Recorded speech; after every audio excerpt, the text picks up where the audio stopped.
Well, again, welcome to the second session of our study on 1 Corinthians 11, 3 through 16.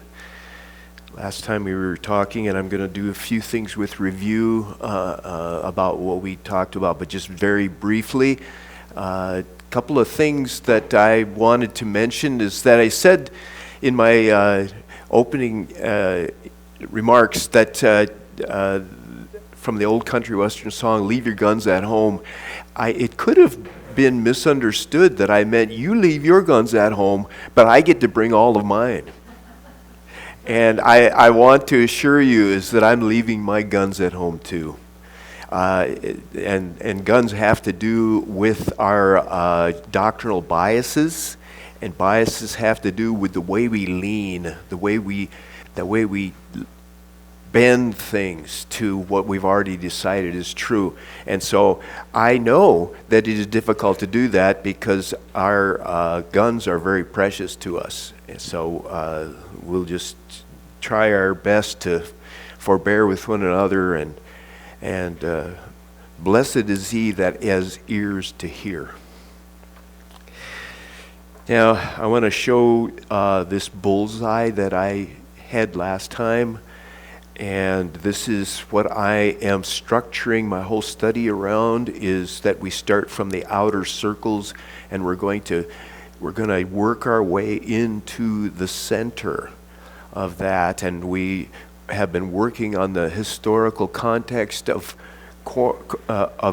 Corinthians, and we're still going to do that. But I just want to mention one thing about the bullseye, which has to do with we're trying to get at the original intent of why Paul said what he said. As you see on the opening here, it says, "Women in the church, what did Paul say and why did he say it?" And this is the way I'm going to get at both of those questions. Is that we're heading toward the bullseye, and the bullseye is in Philippians 2:11, and I want to just read that. I don't have it up on the screen, and I just want to read what that says. It says, and of course there's 5 verses that conclude with verse 11, and this is the conclusion of verse 11, is that it says that every tongue confess that Jesus Christ is Lord, to the glory of God the Father. Now the word confess there has to do with totally agree. That's what the word confess means, that every tongue would totally agree that Jesus Christ is the Lord. Okay. And Lord is kurios, which actually means owner. And when we're talking about 1 Corinthians, the intent of everything that Paul wrote in 1 Corinthians, including the section that we're after here, he was trying to get at that every tongue in Corinth, every tongue in pagan Corinth would totally agree that Jesus Christ is the owner. And they understood ownership because half the people there were slaves and the other half were slave owners. And so that's profound. But if we're looking at these 14 verses and we have not gotten to the point where we're seeing that Paul is leading the Corinthians to say that Jesus Christ is Lord in Corinth. Jesus Christ is Lord of these pagan Corinthians. They totally agree with that. If they haven't agreed with that yet, we haven't reached the bullseye. If we haven't agreed with that yet, and if we don't see that in these verses in 1 Corinthians, then we have not missed the mark. We're just someplace on the target, and we haven't hit the bullseye yet. So keep that in mind as we go through this, is that Paul is really saying, the reason why I'm saying these things to you is because I want to convince you, and I want you to convince those Corinthians out there that they totally agree that Jesus Christ is the Lord of their lives, that owns their lives, and they freely and voluntarily give themselves over to Him. If we haven't reached that yet, just keep digging, because that's the intent. Now, we were talking about the context here, and we got through the historical context. Let us move on now to the social political context. You'll find that in your study guide there in bold print, the social context. And we got into the first part of that, is that the thing that made the world go round in all of the Mediterranean area, all the areas, actually even outside of the Mediterranean, was a system called patronage. We talked about that. There was an unequal exchange of favors going on. Now, that was the way things were done. They had been done that way for at least 1,000 years, probably longer than that. And so there was this was not some novel and new or unfair way of doing life. This was the way it was everywhere. Thank you.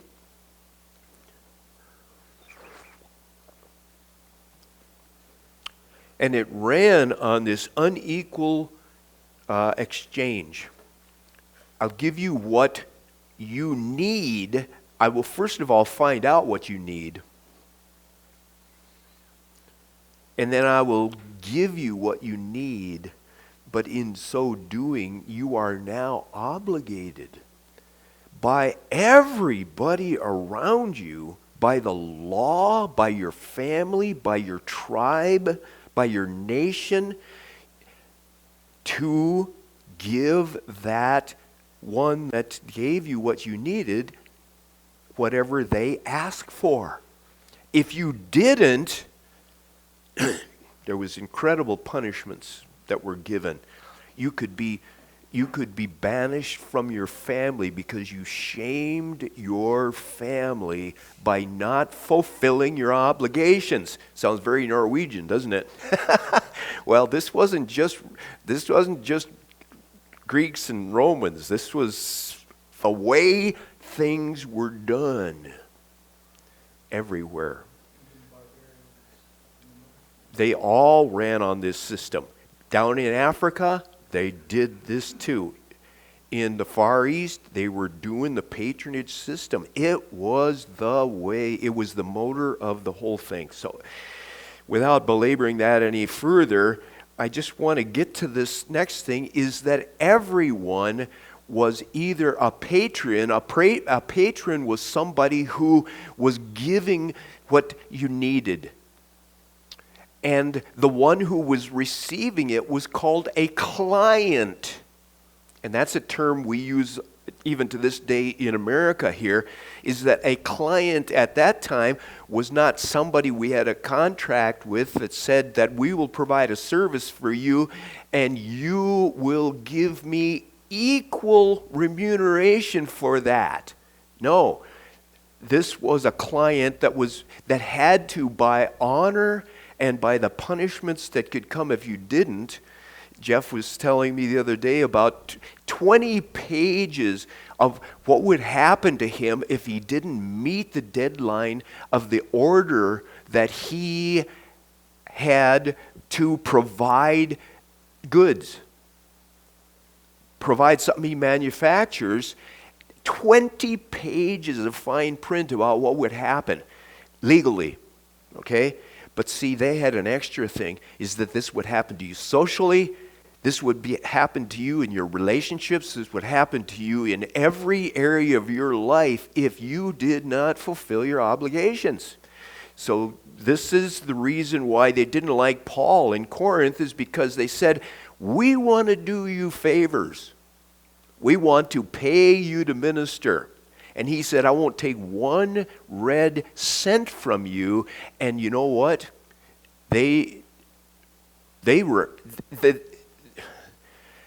were insulted because Paul would not enter into obligation with the Corinthians. He said, I'm free from all men, so that the gospel will not be hindered. Why would he say that the gospel will be hindered? Is because he could not preach the gospel. He would have to preach what they told him to. He was honor bound to do so. He had to live the way they told him to. He had to go where they told him to, and not go where they didn't want him to go. And you know what? The Corinthians didn't like him. And you could see that in the letters that we have. That this was not a friendly little innocent asking of questions. It was going on there. So everybody from the emperor all the way down to the slave was both a patron handing out favors and a client who owed somebody a favor.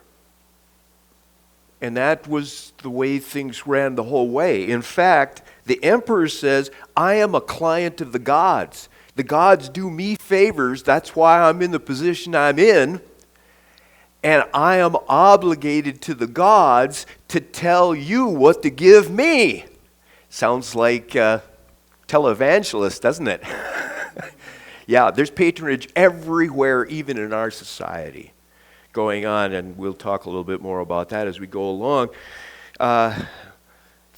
There was another thing that needs to be understood when we're talking about the political realities of first century Corinth, is that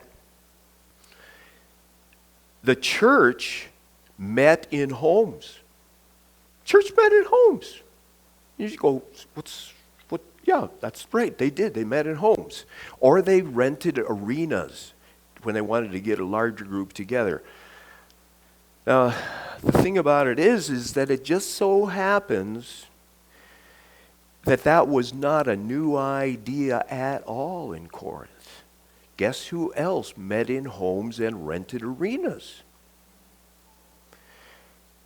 The poor common people, the craftsmen, the entertainers, the freedmen, those that had been slaves and now they were free, but they weren't really free, and we're not going to get into all that, but they had to band together for a couple of reasons. One is to help, to pool their resources because they needed help. And they had to pool their resources for funerals and for medical treatment and then what would happen is that they would also start pooling their common knowledge and expertise together to apply pressure for change. Guess who really, really, really did not want that to happen? Roman government. And all the Corinthian magistrates that were patrons of Rome. They were honor bound, and they were financially bound and politically bound to do things the way that Rome did. Rome feared these gatherings, these associations, these clubs. They were called collegula or collegia. We got our word college from that. And one historian wrote, it says, no matter how innocent and how beneficial the reason for these associations started out, they always ended up being political movements.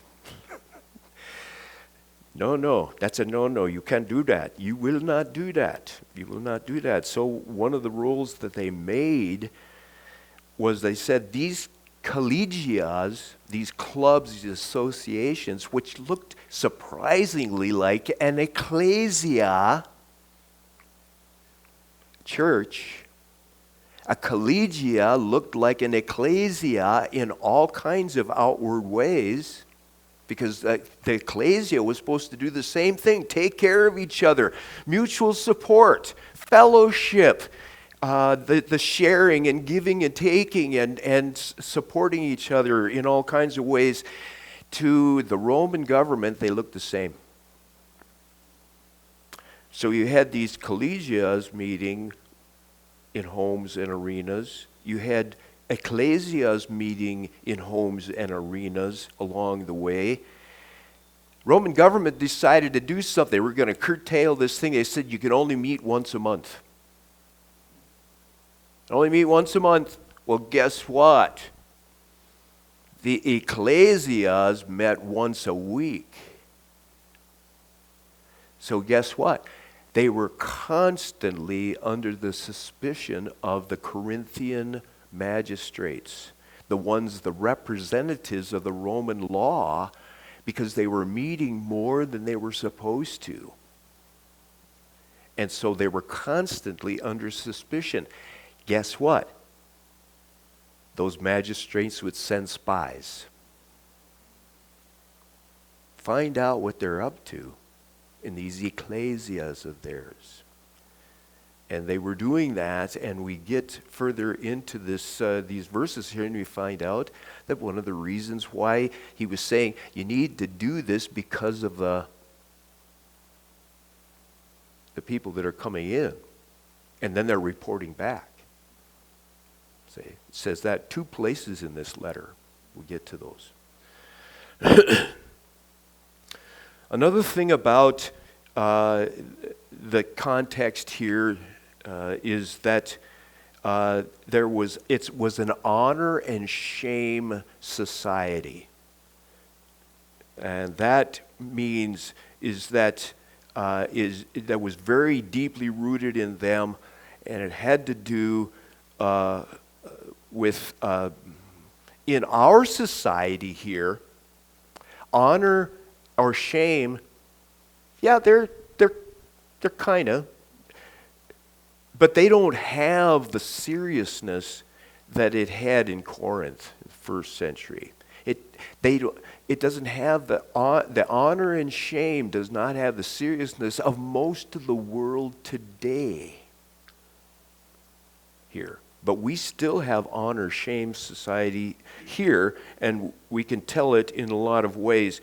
And what the honor shame society is that see if I can just say this here. It says that in an honor shame culture, people would rather die or kill to avoid being shamed, and were willing to do just about anything to maintain or enhance their honor. It's that serious a thing, and we're saying, that sounds so weird. No, it's not. Remember junior high school? Remember junior high? Junior high is an honor shame society. Has been for a long time and continues to be to this day. It's getting even like Corinth. Kids are willing to do just about anything to maintain or get their respect back. Okay? To keep their place in their hierarchy. They will do about anything to avoid being shamed. Okay. And that is very real today. It's very real in a lot of places. Within our society, it's more so in other places. Middle Eastern societies today, they They feel that the West has shamed them. They feel that the West is constantly disrespecting them because the West will not give them what they feel are their obligatory payments in patronage. Because there's still a patronage society. They say, we gave you favors, and now we expect you to give us whatever we want, and when we don't, that's disrespect. And when you lose respect, there's only so much respect to go around. How do you get your respect back? You've got to shame somebody else and take their respect from them so that it can be put back in your credit. Islam is real good at that. That's the honor, shame. Part of the 9/11 thing. Yes, it's all part of that, and it also goes into another aspect of the society that Paul was in, that he was writing to. I need you to understand, they didn't think the way we do. They were not thinking, when they read this letter, the way we do about this letter. They weren't. They had a whole different, and you say, well, that's so weird. We're normal, they're weird. They've been doing this for a whole lot longer than we've been trying to do this other thing, and they're saying, look at how shameful they are. We're saying, why do they hate us? And they're saying, why do they keep on shaming us? And we just are two boats passing in the night over this thing. And now we got some pretty big weapons to do that with. So, all right, this is a patriarchal system that was going on. And a patriarchal system was a system where men held all the social, economic, and political power. And that power was passed from man to man. It was mostly passed from father to son. Not all the time, but in a lot of times it was. But power was never passed from anybody else except man to man to man to man to man. And the patriarchal system is like a ladder. And you can see my artwork is really something. And what we have is that there's just a lot of rungs on this ladder. And on this ladder, there are different levels. Let's just put a line right here. And men are on the top of the ladder. Now, some men are on the low rungs of the ladder, but they're still above this other section right here. This is men. So even a low status man is on a higher rung of the social ladder than a high status who? Woman.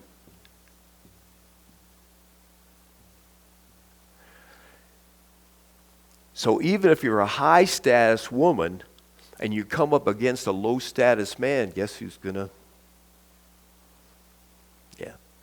Because every single rung of this ladder is going to join up.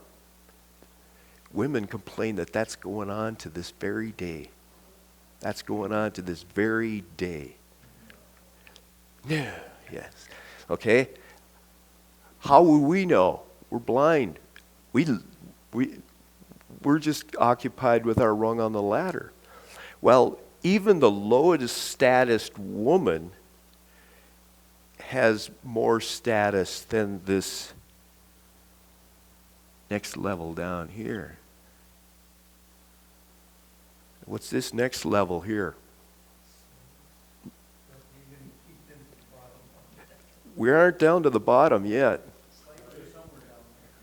What we've got is we've got children.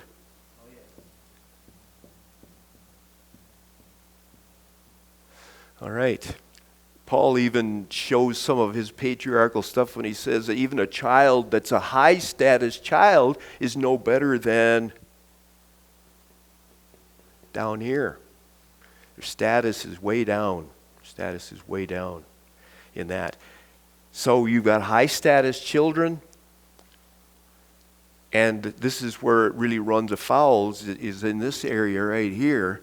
It really runs afoul in this area here, and there's been many, many dramas written about this. Is where a high status child will challenge a low status woman.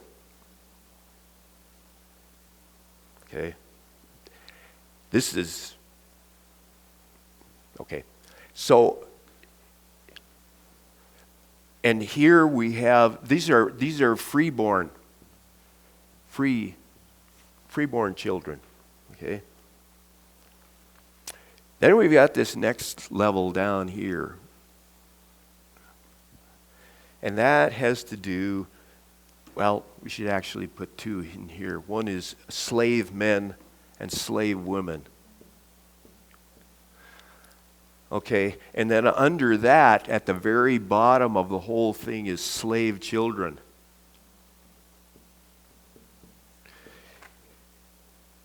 That's the way society was organized when Paul wrote this letter. This is the way people thought, and they thought that way because it had been going on this way for so long. They thought it was the way the universe was set up. In fact, in this passage that we're talking about, they even thought that God was set up this way. We'll get into that. They even thought God was set up to this day. Guess what? That idea did not go away to this day. That idea is still there that says the reason why this exists is because this is the way God is organized. Right here.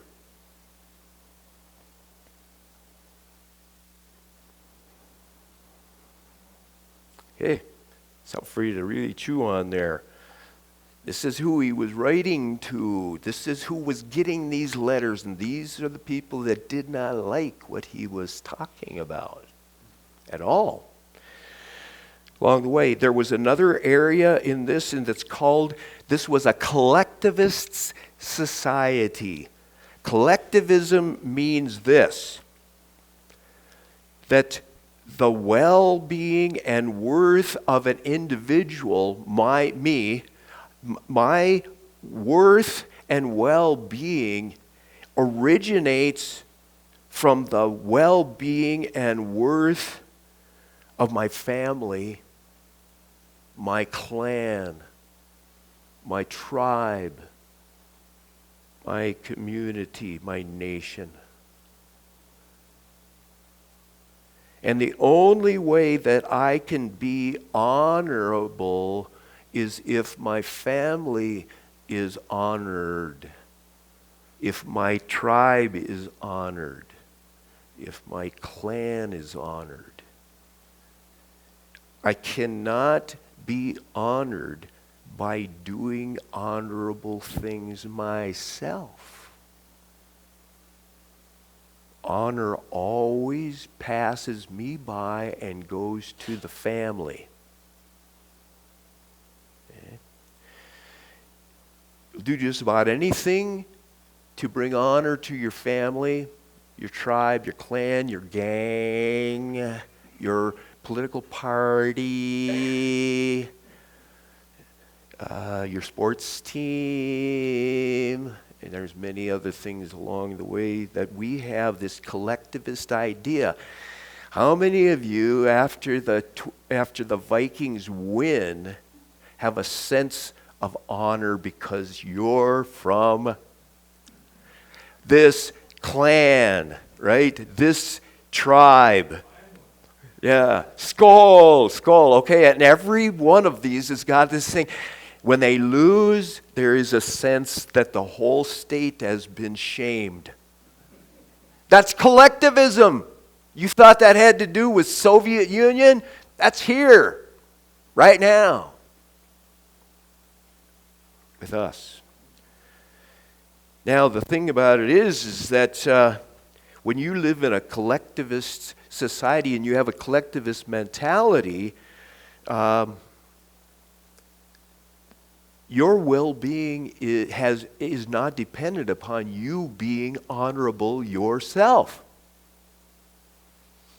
It has to do with those you are connected with, that you are part of the collective that has to be honored. Okay? So that is a mentality that we still have in some areas, and yet in other areas we're kind of schizophrenic in that we say that, no, that it's the other way around. No. America says, but they don't always do this. They say that the well-being of the nation, the well-being of the state, the well-being of our community originates with the well-being of the individual. And as the individual is honored, then the whole state, the family is honored, the state is honored and stuff. Guess where that comes from? That's part of that whole thing. Guess what started right there in the Corinth area, called the Olympic Games? That's a collectivist thing right there. It says that the only way I can be, if I do well, it reflects on my whole nation. If I do poorly, it reflects on my whole nation. I would rather die than reflect poorly on my nation. And they would. We cannot understand this thing about honor killings. They would rather die than be shamed. They would rather kill than be shamed. And in order to get their honor back, they have to kill. We're going, they're insane. They're insane. That's Corinth. That's the way Corinth was. I would rather die than for you to shame me, and I would rather do anything that anybody tells me to do in order to maintain my respect. That's the mentality of the Corinthians at the time that Paul wrote to them. All right, let's see what else I got here. We're going to go on to cultural context, because we've been talking about social and political. We're going to talk about culture. Remember that Corinth had a rich culture of its own.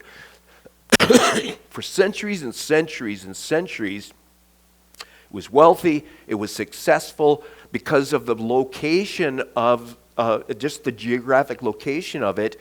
It had its own culture. It was a city-state. That meant it had its own government, it had its own culture, it had its own art, it had its own social structures and things like that. That was all obliterated. It was all wiped out, and it no longer existed any longer and was replaced. Absolutely just a transplant of a new culture and a new government and a new way of approaching family and things like that. It was called Romans. Romans came in and they simply imposed themselves upon Greek territory. They annexed it. They said, it's ours now. Why? Because we can, simply. And they did. So what happened is that it was totally dominated by the way Romans wanted things done, because they took their people out of Rome and put them into Corinth. And they said, you Romans and all things Roman are going to just be picked up and moved over and planted in this other place called Corinth. And so What happened is that when the Romans got there, what they did first militarily and then they did through commerce and politics later on is they just simply said, let's take a look what Greeks were doing, and if it fits our Roman druthers, if we like it, we will adopt it into our culture, and we'll make a few modifications along the way. We might change a name for this. We might borrow a name from some other language for that and things. But they would say, if we like it, we're going to adopt it. If we don't like it, we're going to kill it. And they did. And that was the Roman way of doing things. So Corinth was Corinthians wanted to be Romans in every way. First of all, because they were. Second of all, because it became the way for other peoples to make some money. If you did it the Roman way, you could actually prosper in a patriarchal a patriarchal way or a patronage way. If you tried to do things against the Roman way, you would fail. So when in Corinth, do as the Romans do. And that's the way culture ran there. Men were educated till about the time they were 20, and if they were by birth or by some family thing going to go on, they would be educated further. Women were educated till they were 14, and we're not sure whether they were in schools or not along the way. Corinthians church, as best we can understand by looking at the demographic, there was a lot of working poor of Corinth in there, usually freedmen that had been emancipated, so they had to feed and clothe and shelter themselves, but they still had to give money back to their former master. It was a bad situation. There was a large number of slaves. Merchants, craftsmen, Roman veterans, some Jewish families, some free-born Roman citizens, and then there was the social elite, which of course were free-born Roman citizens, but they were the well-to-do, wealthy ones that were in there. They were all very different from each other, and because of the strict social boundaries between these groups of people, they didn't see each other very much other than at their ecclesias. Now can you understand why they had so many problems when they got together? They did. We would too. They were no worse or no better than we, in a lot of ways. In the religious area, first thing you've got to know about Roman and Greco-Roman religion is this. The approval from the gods did not depend on a person's behavior. Did not depend upon a person's behavior, but on the accurate observances of religious rituals. The gods were pleased if you did the ritual just perfect. That was how you pleased the gods. If you muffed it, you brought down the attention of the fates. You know what the fates are? 3 female goddesses who controlled the destiny of every single soul. Decide what was going to happen to them. And if you screwed up in a ritual act of worship, that brought the attention of the fates upon you, and they would start messing with your destiny. So it was a very fearful thing that if you were going to participate in religious ritual, you had to do it just right. And if you did it just right, the fates would not look upon you, and the God you were trying to placate or please would look on you instead. So this was the idea that the approval from the gods depended upon your behavior, that was Jewish. These were not Jews. They had no Jew background. Okay? They had no Jewish background. And there was strict social lines between the rest of Corinth and the Jewish dispersia that was in there. Okay? Neither was it Christian, which says that it depends not upon your behavior or your doing the rites and rituals perfectly with the right kind of dress and the right kind of steps and the right kind of finger movements and all those things, the right kind of bowl and those kinds of things that were part of paganism.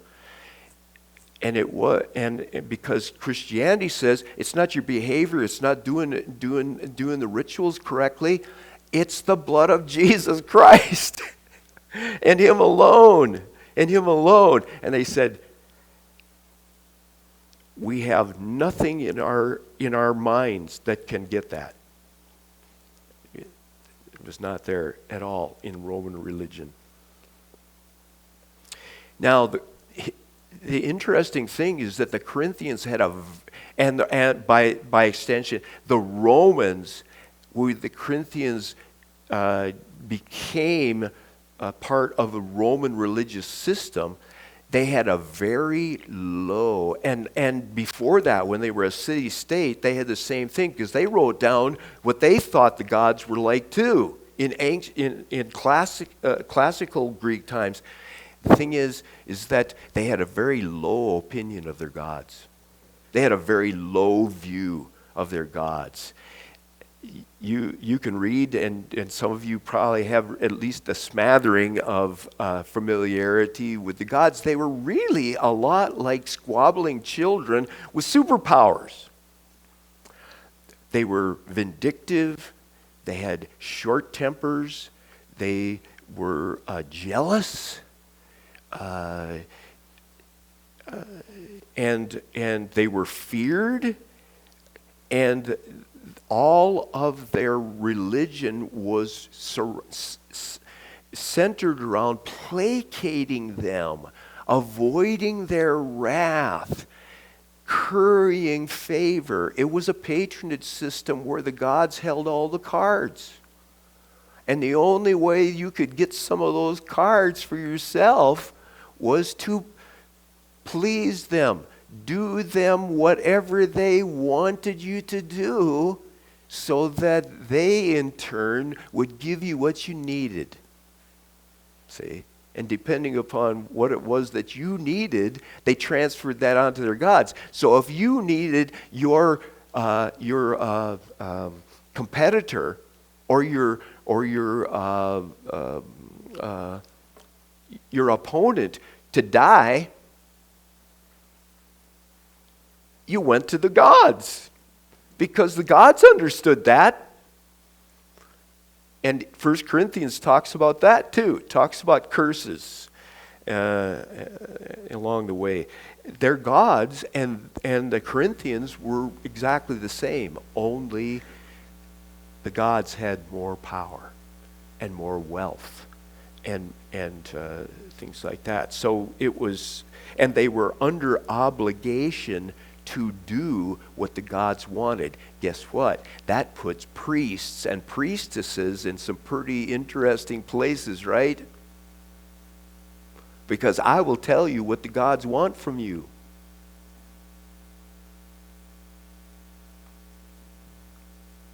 Yeah. Praying, prophesying, offerings, ecstatic utterance, speaking in tongues, temple assemblies, meals eaten together in the temples, home assemblies, songs in praise of the gods, rhetorical preaching, healing, visions, dreams, supernatural magic were all common occurrences in Corinthian religion. You thought that some of those things were originated and they went, no, that's something I've never seen before. These people were jaded on all those things and had been for thousands of years. All of those things, miracles were happening. Prophecies were coming to pass. Speaking in tongues, oh, it's only speaking in tongues. There's all the time going on in the worship of the gods and all that stuff.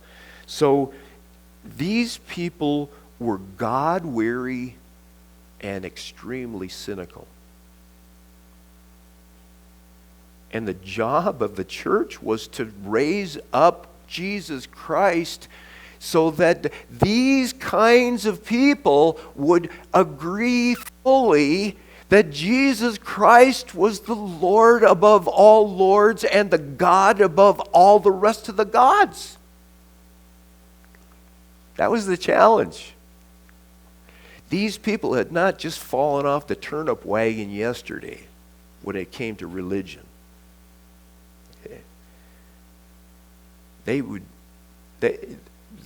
Corinth was the place where they wouldn't riot over you, they would yawn.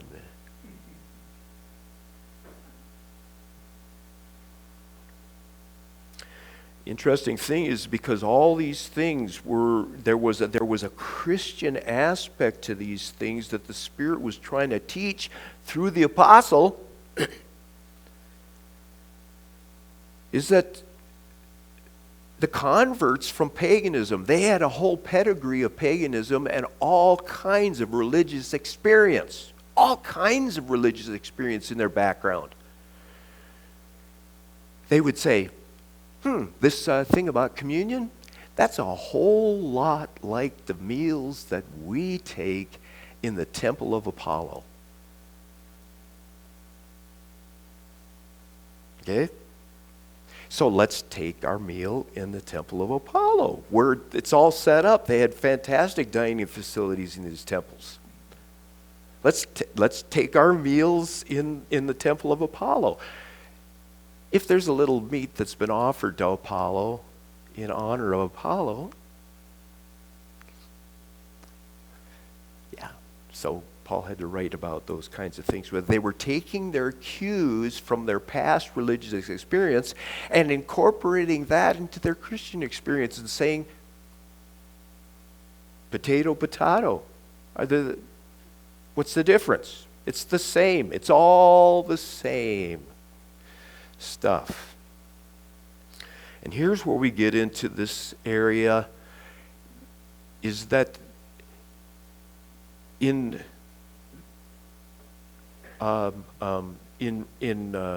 Corinthian pagan religion, there was a strong emphasis on what you had on your head.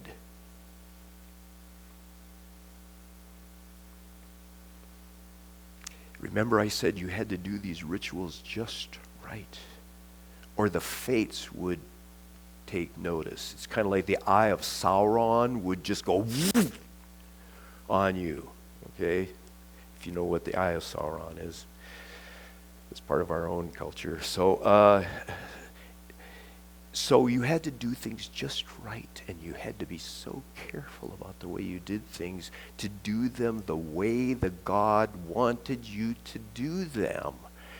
And there was interestingly enough, contrary to what we've all been taught, is that there was not so much of a social significance to what you had on your head.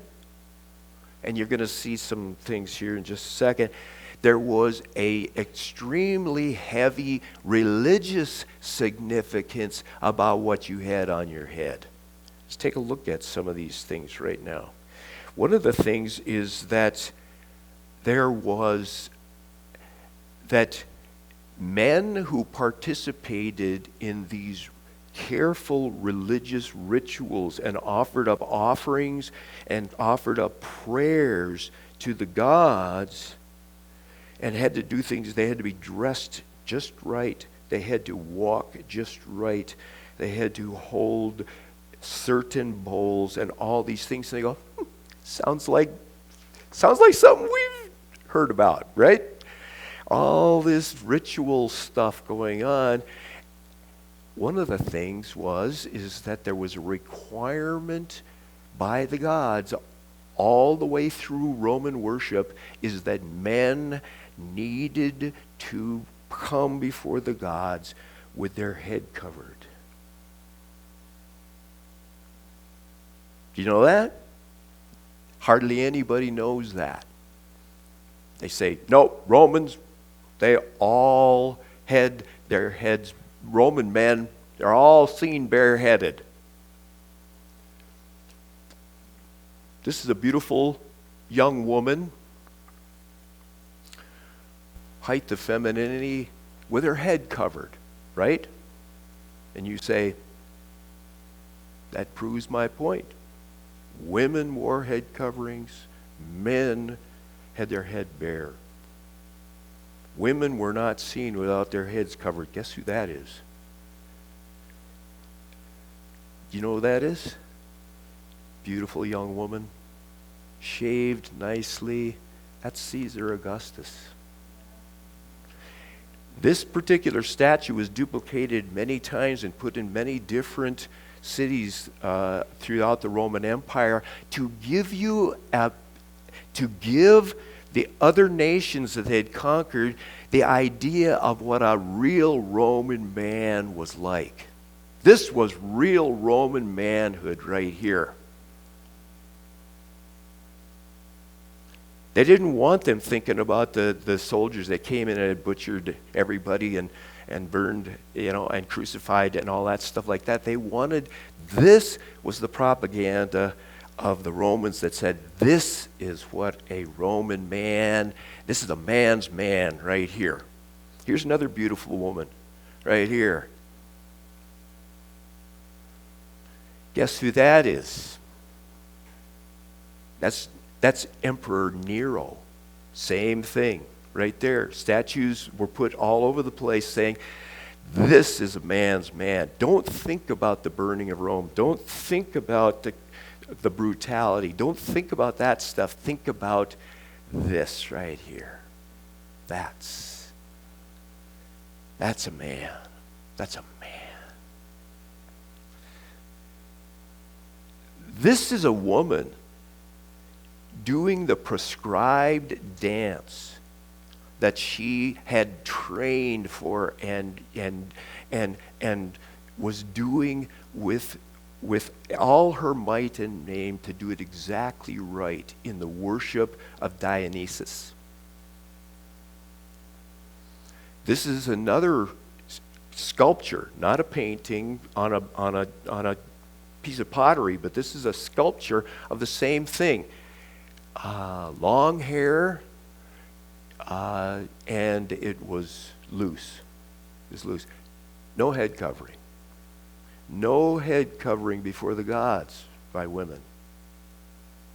If you were going to do the careful observances of rituals and you were a priestess or a woman that was given the favor of doing the ritual, this is how you came. It was required. Look we got 5 people here, and the only one with any head covering on, if you look carefully, those things on the women with the loose hair, long loose hair, that's leaves. That's laurels, they called them. We'll see another picture what it looked like in real life. This is very stylized. The only guy with a head covering in this worship scene is the man. Here's a woman with those laurels, what they really looked like. This is a priestess or a worshiper for the god of wine. She's got a wine horn lifted up there, and she is doing things exactly the way they should. No head covering, hair hanging loose. That's the way you worshiped. Here's Ma and Pa at home. Neither one of them has a head covering on. Well, most people say, well, I grant you that. When the woman was at home, and with her own family, she didn't have to wear a head covering then. But when she was in public, when she was out in Corinthian society, she had better have a head covering on, otherwise she was going to be labeled, what have you all learned? A prostitute, right? Because only prostitutes went without head coverings. This was not a prostitute. These are not prostitutes. This is not a prostitute here. You know who they are? They're high status, elite, rich women that had the status and were granted the favor because of their family and because of their nobility to worship. The rest had to watch from the sides at home. But here we're out in the public. Can you agree that's out in the public? In fact, this is a battle going on. This is a battle going on here. But look carefully. There's two women in here. There's lots of helmeted heads. There's lots of covered heads here. Can you find the two women in there? There's one off to the left, lower left-hand side, and there's one in the lower right-hand side. They're out in the public. What they're doing in the middle of a battle, well, you find that we won't get that far into that, but they're two of the few in that whole picture that don't have a head covering on out in public. Here they're out at a boar hunt, and there's a whole bunch of men there and one woman. How can I tell she's a woman? Because of her long, loose hair and no head covering. She's, by the way, the one with the bow and arrow, too. She's the one who settled that wild boar down enough so that the men could valiantly close in for the kill.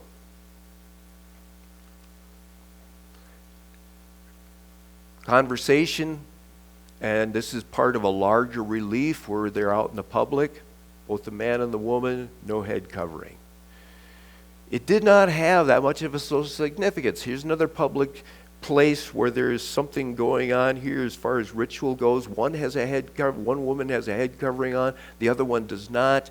The man has a head covering down to his shoulders. There they are, conversation, same thing. This is a first century bust of a Corinthian woman. Now notice that this has been vandalized. It was vandalized by Christians later on. Notice they tried to chisel a cross into her forehead. They also tried to take her eyes out because these quote-unquote Christians thought that this lady was continuing to stare at them. Oh yeah, the noses were easy, so the noses are always gone. Their noses are always gone. This is what a Corinthian woman looked like in first century at the time of Paul. This is a Corinthian woman without her nose. When? In the late 300s into the 4th century BC, after Christ, AD. This is what a Corinthian woman looked like hundreds of years after Paul. This is what a Corinthian woman looked like at the time of Paul. This whole thing about every woman had a head covering on her, otherwise she was just having, she was shaming everybody. They were just misreading it. This is what they looked like, because by the time Constantine got through with things, yes, head coverings for women was universally required, and it was a shame. But it wasn't at the time this letter was written. Okay? Along the way. So, I apologize that I'm taking so long with this, but a deal is a deal. I start at 6:30, I end at 7:30, and we'll have to stay tuned for the rest of what I had there on that, and we will then get into the actual book of 1 Corinthians. Thank you for your patience. See you again next time.